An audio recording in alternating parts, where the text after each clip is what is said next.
सीधा करंट मारते हैं। उनकी शान के खिलाफ एक शब्द भी हो जाए तो बुरा माना जाते हैं, या उनकी पसंद के अनुसार ना हो तो बुरा माना जाता है। तो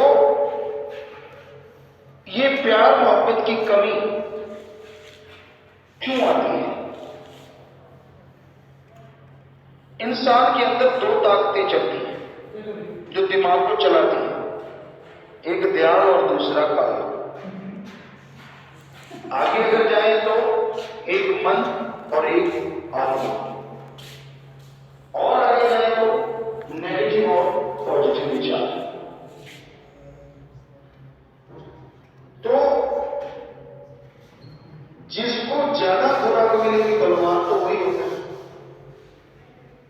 आपके दो बच्चे, एक को खुराक बिल्कुल ना दो,